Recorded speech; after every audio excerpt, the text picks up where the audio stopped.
বাংলাদেশের রাজনীতিতে ফের ঘুরে ফিরে আসছে গুপ্ত ছাত্রদল শব্দবন্ধটি।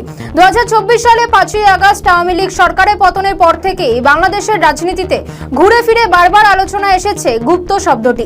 গত মঙ্গলবার চট্টগ্রামে সিটি কলেজের ছাত্রদল ও ছাত্র শিবিরের সংঘর্ষের ঘটনা ঘটে। প্রশ্ন, গুপ্ত রাজনীতির বলার পর ছাত্র শিবিরের তরফ থেকে কেন প্রতিক্রিয়া আসছে? যদিও ছাত্র সংগঠনটির দাবি গুপ্ত লেখার কারণে তারা কোনো ধরনের প্রতিক্রিয়া দেখায়নি, বরং তাদের উপর হামলা হবার পরই তারা প্রতিক্রিয়া জানিয়েছে।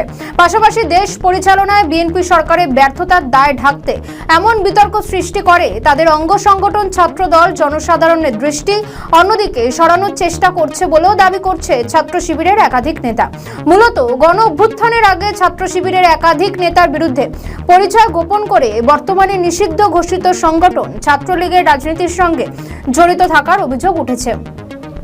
এমনকি জাতীয় নির্বাচনের প্ররোচনার সময়ও বিএনপির দলীয় প্রধান ও বর্তমান প্রধানমন্ত্রী তারেক রহমানের মুখেও গুপ্ত রাজনীতির কথা শোনা যায়, যদিও সে সময় তিনি কারো নাম উল্লেখ করেননি। পরে তার জবাবও দেন জামাতের আমির ও বর্তমান বিরোধী দলীয় নেতা শফিকুর রহমান। তবে এমন দাবি নাকচ করে দিয়েছে ছাত্রদল।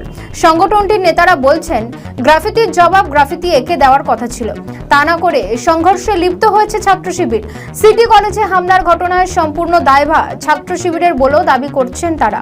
গত মঙ্গলবার কলেজ ভবনের দেওয়ালে লেখা ছাত্র রাজনীতি ও ছাত্রলীগ মুক্ত ক্যাম্পাসের ছাত্র শব্দটি কালি দিয়ে মুছে গুপ্ত লেখে ছাত্র দলের নেতাকর্মীরা। সেখান থেকে সংঘর্ষের সূত্রপাত বলে দাবি করে ছাত্রদল।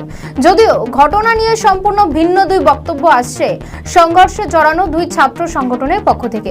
ছাত্র শিবিরের দাবি, গুপ্ত লেখা নিয়ে তারা কোনো প্রতিক্রিয়া দেখায়নি, বরং লেখাটিকে ঘিরে চলমান মিথ্যাচারকে এনজয় করছেন বলে দাবি করেছেন ছাত্র শিবিরের কেন্দ্রীয় সভাপতি নুরুল ইসলাম। তার দাবি, সিটি কলেজে টাঙানো তাদের দলীয় পোস্টার নামিয়ে দেয় ছাত্রদল। এ বিষয়ে কলেজটির অধ্যক্ষের কাছে অভিযোগ দিয়ে বেরিয়ে আসার পর ছাত্র শিবিরের নেতাকর্মীদের সঙ্গে তাদের হাতাহাতি হয় এবং একজন শিক্ষককেও লাঞ্ছিত করা হয়। তারপর মূল গেটের বাইরে বহিরাগতদের নিয়ে তাদের উপর আঘাত করা হয়, যার প্রতিবাদে বিকেলে মিছিল বের করলে অস্ত্রশস্ত্র নিয়ে ছাত্রদল পেছন থেকে হামলা করে বলে দাবি করেন তিনি। বাংলাদেশের আগে বিভিন্ন সময় ক্ষমতাসীন দলের অঙ্গ বা সহযোগী ছাত্র সংগঠনের বিরুদ্ধে ক্যাম্পাস ও হল দখল করার নানা অভিযোগ ছিল।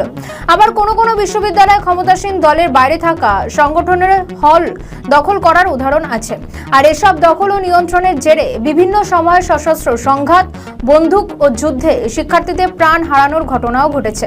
এখন চট্টগ্রাম সিটি কলেজে সহিংসতার ঘটনার পর ছাত্র রাজনীতি ও শিক্ষাঙ্গনে আবারও হল ক্যাম্পাস শিক্ষা প্রতিষ্ঠান নিয়ন্ত্রণে রাখার রাজনীতি আলোচনায় আসছে। আওয়ামী লীগের পতনের পর ছাত্রলীগ না থাকা এখন ছাত্রদলের সামনে প্রতিপক্ষ হিসেবে উঠে এসেছে ইসলামী ছাত্র শিবির। সম্প্রতি রাজশাহী, কুড়িগ্রাম, নরসিংদী সহ বিভিন্ন জায়গায় সংগঠন দুটির মধ্যে বিরোধের উত্তেজনাকর পরিস্থিতির খবর পাওয়া গিয়েছে। ঢাকা বিশ্ববিদ্যালয় সহ বিভিন্ন বিশ্ববিদ্যালয়ের ছাত্র সংসদ নির্বাচনে জয় পেয়ে শিবির তাদের অবস্থান শক্তিশালী করেছে, যা ছাত্রদলকে কিছুটা বিপাকে ফেলেছে বলেও অনেকে মনে করেন।